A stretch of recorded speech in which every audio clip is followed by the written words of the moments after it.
4 لوگ دنیا میں ایسے ہو چکے ہیں جنہیں اللہ تبارک و تعالیٰ نے پوری دنیا میں اقتدار دیا، ایک وقت میں پوری دنیا کا ایک ہی بادشاہ۔ 2 مسلمان تھے، 2 کافر۔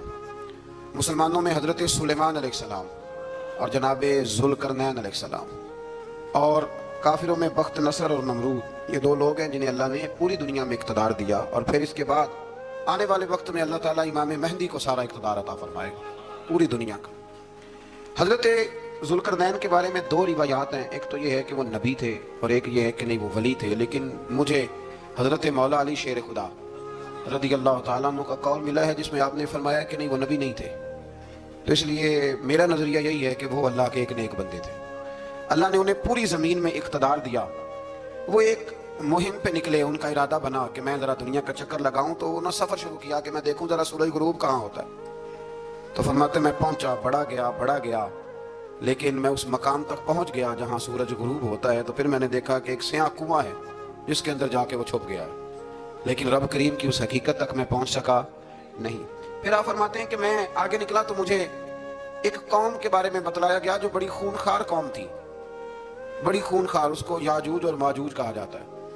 یہ قوم اتنی خونخوار تھی کہ یہ درندوں کو بھی کھا جایا کرتی تھی، اتنے لمبے چوڑے ان کے قد تھے، اتنے زیادہ طاقتور تھے کہ سانپ اور بچھو بھی کھا جاتے تھے۔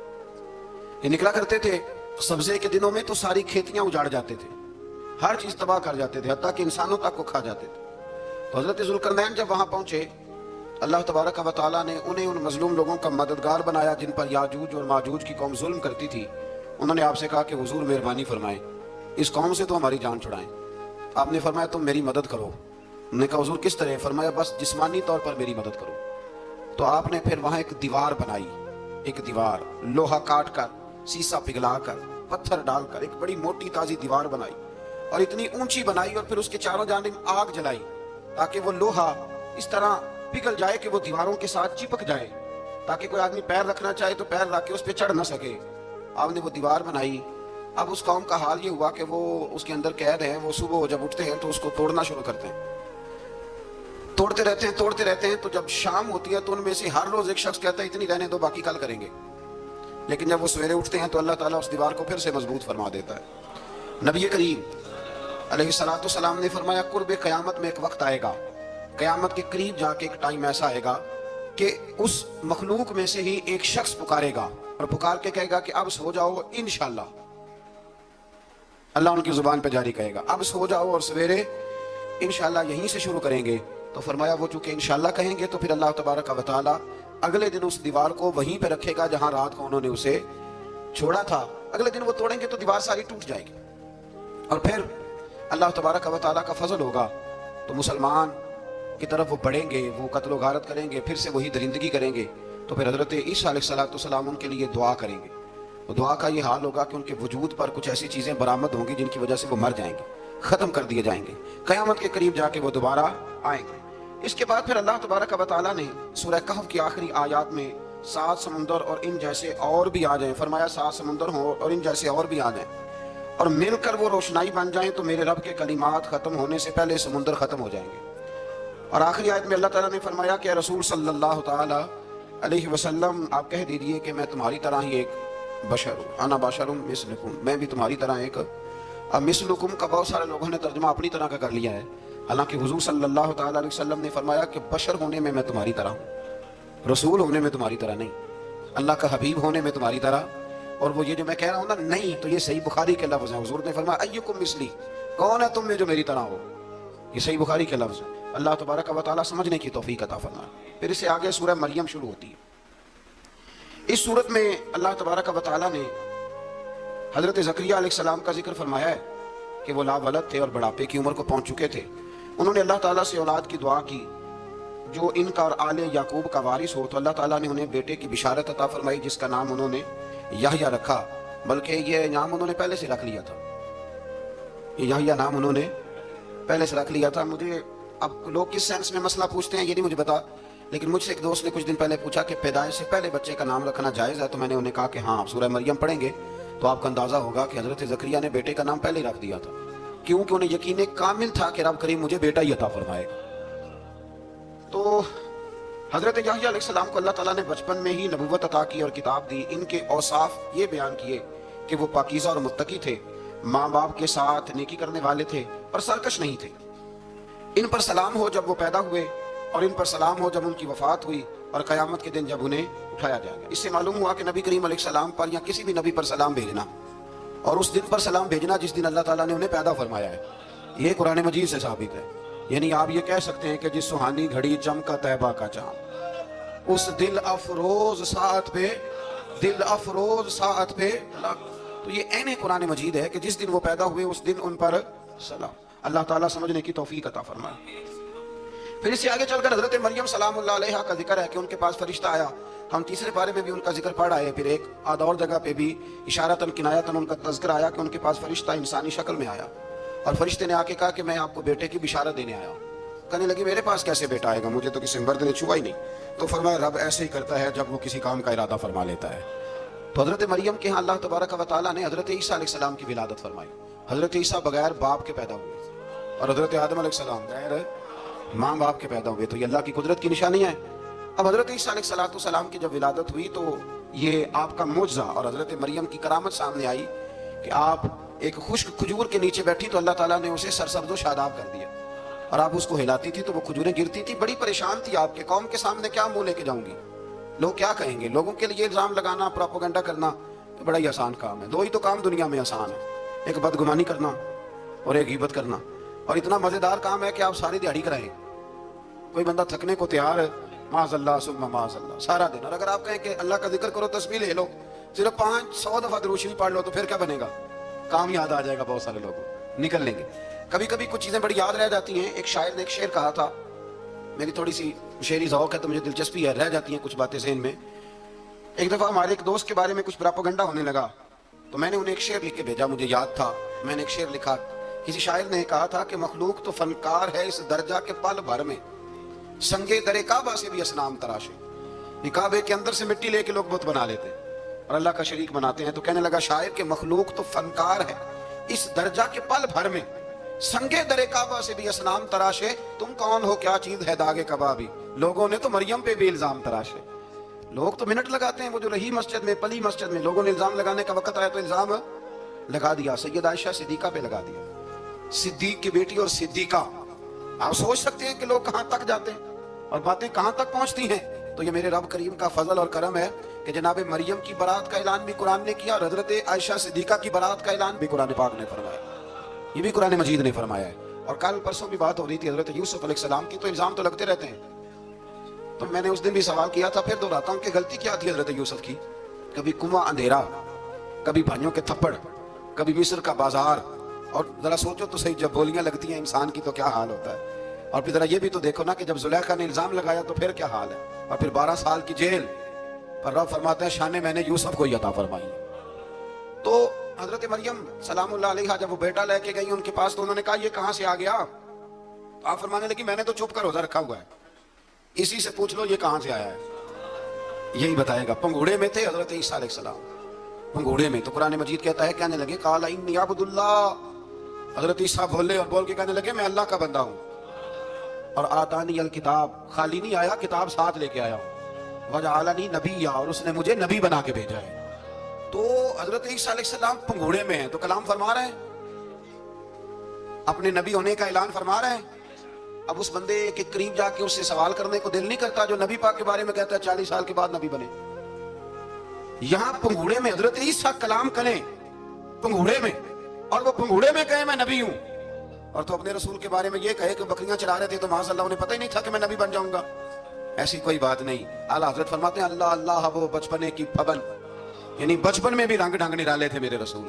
अल्लाह अल्लाह वो बचपने की फबन, उस खुदा भाती सूरत पे लाखों सलाम, उस खुदा भाती सूरत पे। और मरहूम आदम चिश्ती ने भी एक जुमला बड़ा खूबसूरत कहा, उसने कहा तेरी हयात पाक का हर लम्हा पैगंबर लगे, तेरी हयात पाक का हर लम्हा पैगंबर लगे। फिर इससे आगे आयत नंबर 41 से एक बार फिर हजरत इब्राहीम अलैहिस्सलाम का जिक्र है कि वो बहुत सच्चे नबी थे। उन्होंने अपने चचा को बेजान बुतों की इबादत से रोका, आज़ाब इलाही से डराया। उसने कहा कि आप हमें हमारे खुदाओं से फेरना चाहते हैं, इससे रुक जाएं वरना हम आपको संसार कर देंगे। इब्राहीम अलैहिस्सलाम ने कहा कि मैं आपके लिए अपने रब से इस्तिगफार करता रहूंगा, वो मुझ पर बहुत मेहरबान है। तो अल्लाह तबारक व तआला ने उन्हें इसहाक अलैहिस्सलाम बेटे اور याकूब अलैहिस्सलाम पोते की बिशारत दी और ये भी फरमाया कि ये दोनों नबी भी होंगे। फिर आयत नंबर 51 से लेकर 58 तक मुख्तलिफ अंबिया का जिक्र है। अल्लाह ताला ने इसमें फरमाया कि हजरत मूसा को बरगुज़ीदा रसूल, नबी और अल्लाह का राजदार कहा गया, और हजरत हारून की नबूवत का बयान भी हुआ, और हजरत इस्माइल को वादे के सच्चे, नमाज और ज़कात का हुक्म देने वाले रसूल और नबी और अल्लाह का पसंदीदा करार दिया गया। इदरीस अलैहिस्सलाम को सिद्दीक नबी करार देते हुए फरमाया कि हमने उनको बुलंद जगह पे बिठाया। कहाँ है इदरीस अलैहिस्सलाम? चौथे आसमान में भी, और जन्नत का कौल भी है। दो रिवायतें उनके बारे में मिलती हैं। एक तो ये है कि वो हजरत मलकुल मौत से एक दफा कहने लगे तो मेरा यार नहीं बन जाता, अल्लाह ही भला करे। हजरत इस्राइल को कहने लगे दोस्त बन, जो बन जाते हैं, दोस्ती हो गई। फरमाने लगे यार मौत का जायका कैसे चखाता है? कहने लगा मैं आपको चखा देता हूँ। आपको मौत का जायका चखाया और दोबारा फिर डाल दिया, आप उठ के बैठ गए। कहने लगे दोज़ख तो दिखा, वो भी दिखा दी। फरमाया जन्नत तो दिखा, जन्नत भी दिखाई। तो कहने लगा वापस चलें? फरमाने लगे अब तो नहीं जाना। क्यों? फरमाया रब फरमाता है हम फीहा खालिदून, जो जन्नत में आएगा यही रहेगा। मैं कहा जनाब वो तो पहले मौत का जायका चखना है, पुल सिरात जो दोज़ख के ऊपर है वहां से गुजरना है। तो आप फरमाने लगे ये दोनों काम मैं कर चुका हूँ और तू नहीं कराए हैं, लिहाजा मैं आ गया हूँ तो मैंने यहीं पे रहना है। अब हजरत मलकुल मौत अलैहिस्सलाम ने अर्ज़ की मालिक ये तेरा बंदा, फरमाया तेरी दोस्ती भी इसके साथ लगी थी तो मेरी तौफीक से ही लगी थी, और ये यहाँ तक आए भी मेरी तौफीक से ही है। मेरा इरादा बन गया इन्हें यहाँ रखने का। मेरी तलब भी तो तेरे करम का सदका है, मेरी तलब भी तो तेरे करम का सदका है। ये पांव उठते नहीं बल्कि ये उठाए जाते हैं, तो ये भी तो उसका करम होता है ना कि वो किस तरह करके किसी को नवाजता है।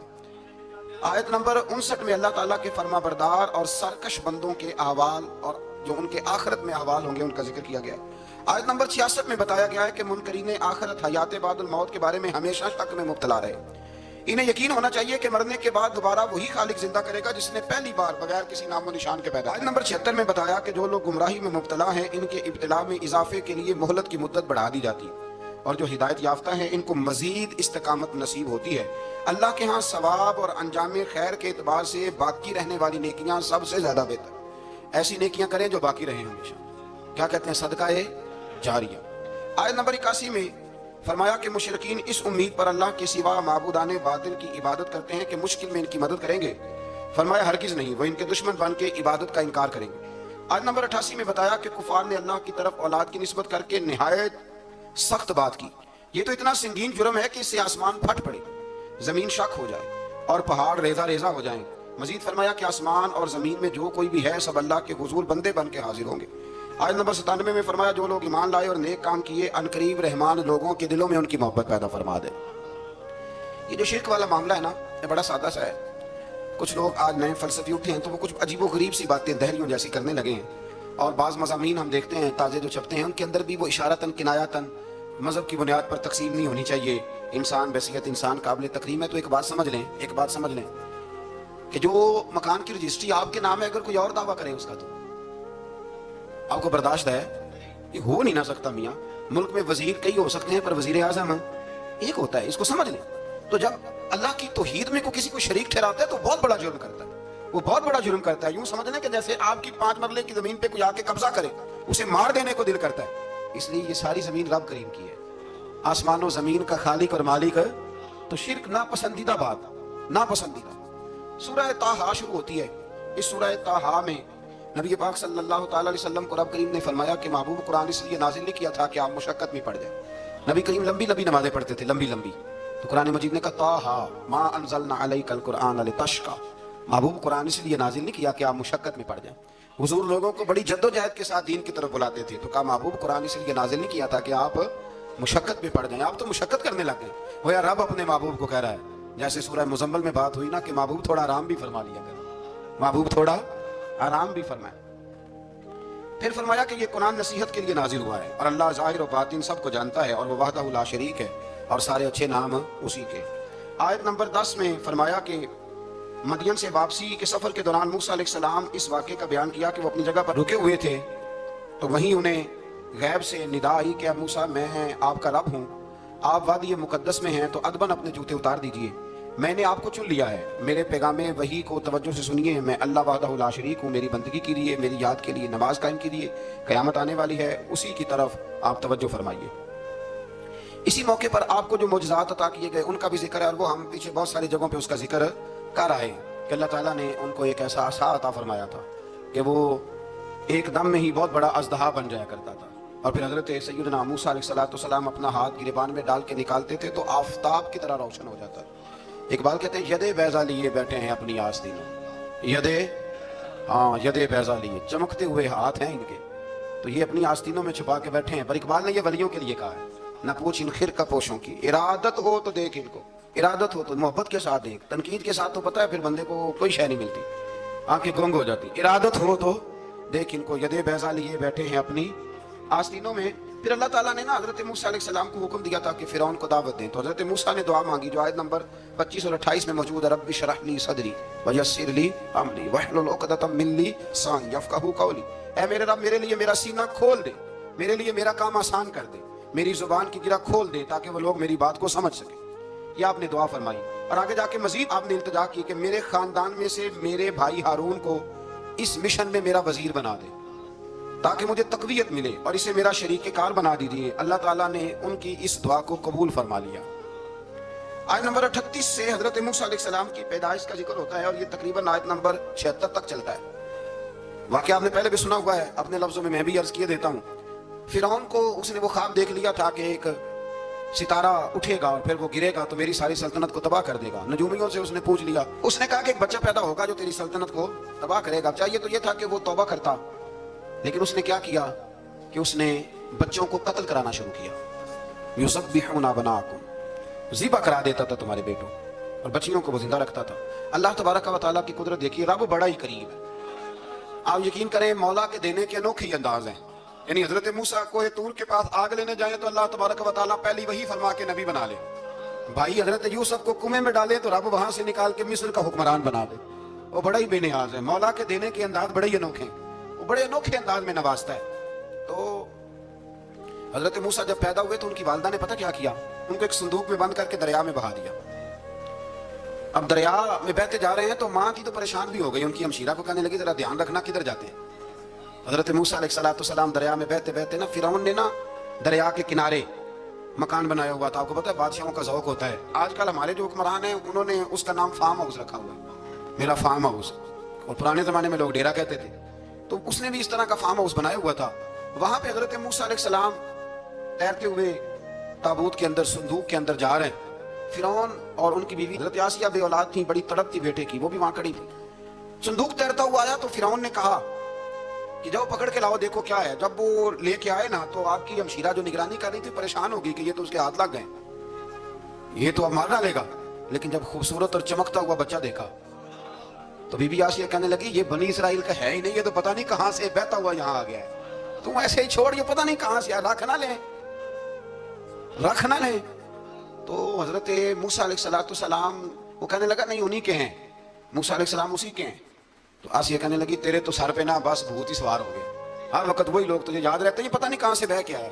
अब रख लिया, मान गया फिरौन। आप फिरौन के घर में जो इसलिए बच्चे मरवा रहा था कि मेरी सल्तनत हजरत मूसा पैदा ना हो जाए, तो उसी के घर में परवरिश पाने लगे, उसी के घर में। अब औरतें मंगाई गई दूध पिलाने के लिए, तो हजरत मूसा अलैहिस्सलाम किसी बीबी का दूध नहीं पीते, तो आपकी हमशीरा ना वहीं दाएं बाएं घूमती रहती। तो कहने लगी जनाब आसिया से कि मैं एक बीबी को जानती हूँ, बड़ी साफ सुथरी है, मुझे उम्मीद है ये बच्चा उसका दूध पिएगा। तो फिरौन कहने लगा दौड़ के ला।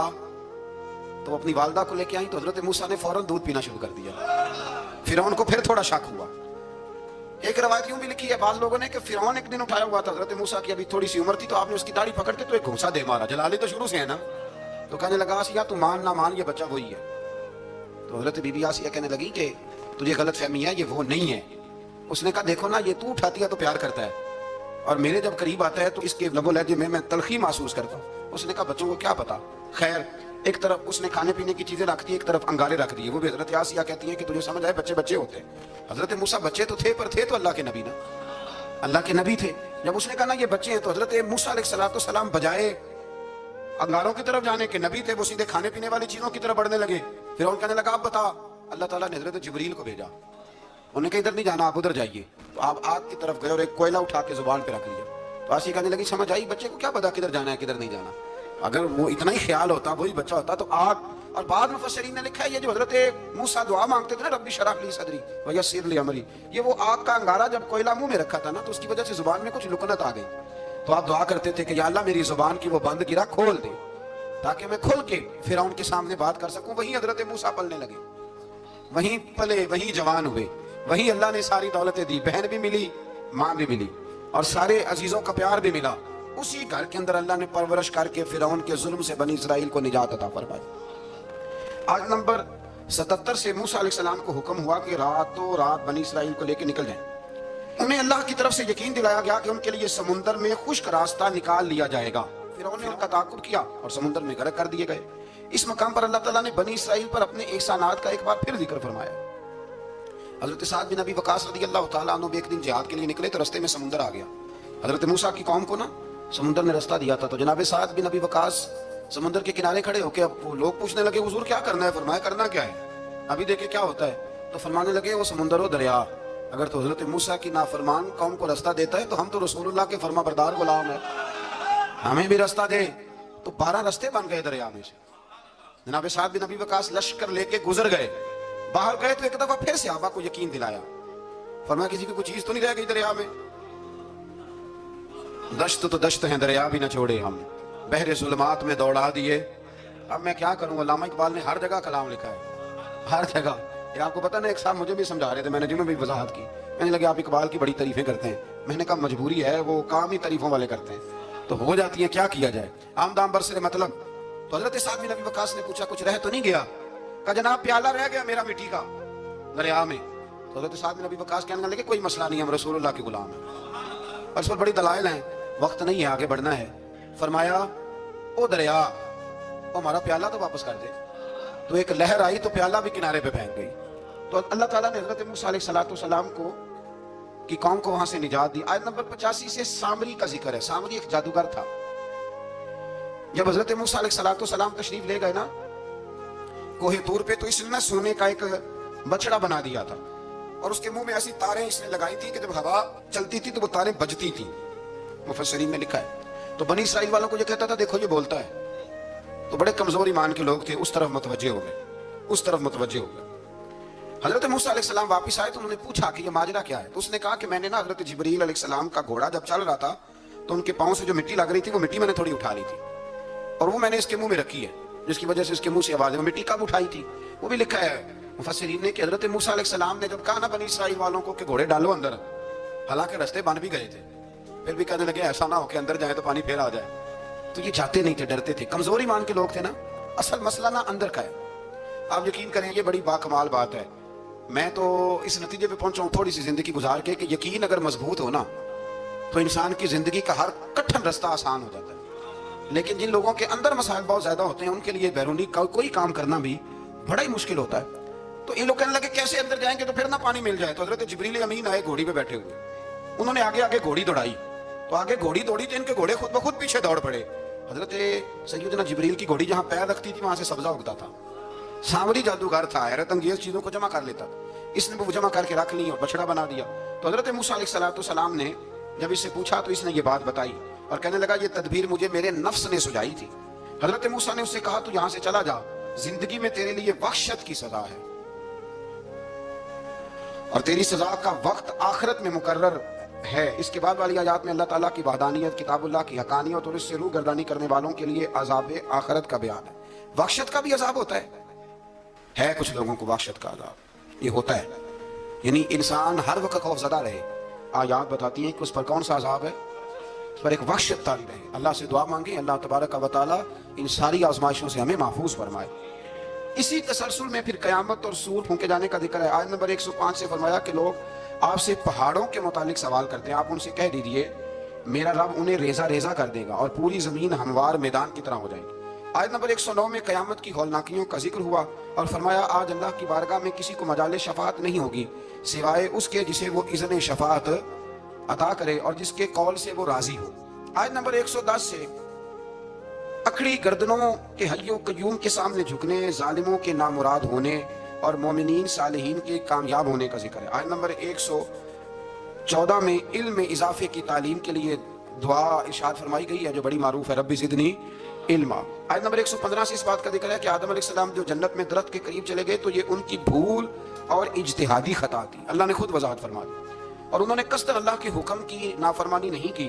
آدم علیہ السلام کو جنت میں داخل کر کے بتایا کہ یہاں نہ بھوک لاحق ہوگی، نہ بے لباسی ہوگی، نہ پیاس لگے گی، نہ ہی دھوپ کی تپش محسوس ہوگی، اور یہ کہ آپ اپنے دشمن شیطان کی چالوں سے بچے رہیں گے۔ اس مقام پر قرآن نے اس موضوع کو پھر بیان کیا کہ شیطان نے وسوسہ ڈالا اور مخلص اور ہمدرد کا روپ دھار کر ان کو بہکایا۔ انہوں نے ممنوعہ درخت سے کھا لیا، سو ان کے ستر کھل گئے اور جنت کے پتوں سے اپنے ستر کو ڈھانپنے لگے۔ پھر اللہ نے ان کی توبہ قبول کی اور جنت سے زمین پر بھیج دیا۔ آیت نمبر 124 سے اللہ تعالیٰ نے فرمایا جو ہماری یاد سے غافل رہے گا ہم اس کے لیے معیشت تنگ کر دیں گے۔ وَمَنْ أَعْرَضَ عَنْ ذِكْرِي فَإِنَّ لَهُ مَعِيشَةً ضَنْكًا، جو ہماری یاد سے غافل ہوگا اس کے لیے زندگی اس پر اللہ تبارک و تعالیٰ ہر وقت اپنی یاد کی توفیق عطا فرمائے۔ آیت نمبر 130 سے اللہ تعالیٰ نے ارشاد فرمایا ان کی باتوں پر صبر کیجیے، سورج کے طلوع اور غروب ہونے سے پہلے اپنے رب کی حمد کے ساتھ تسبیح پڑھتے رہیے، اور رات کے بعض اوقات میں اور دن کے حصوں میں بھی تسبیح پڑھتے رہیے، تاکہ آپ کا رب راضی ہو جائے اور آپ بھی راضی ہو جائیں۔ مزید فرمایا کہ اپنے اہل خانہ کو نماز کا حکم دیں اور خود بھی نماز پر قائم رہیں، اور نیک انجام صرف تقوی پر کاربند لوگوں کے لیے۔ کفار قریش کے عذاب کے مطالبے کے جواب میں فرمایا کہ ان سے پہلے لوگوں کو اللہ نے ہلاک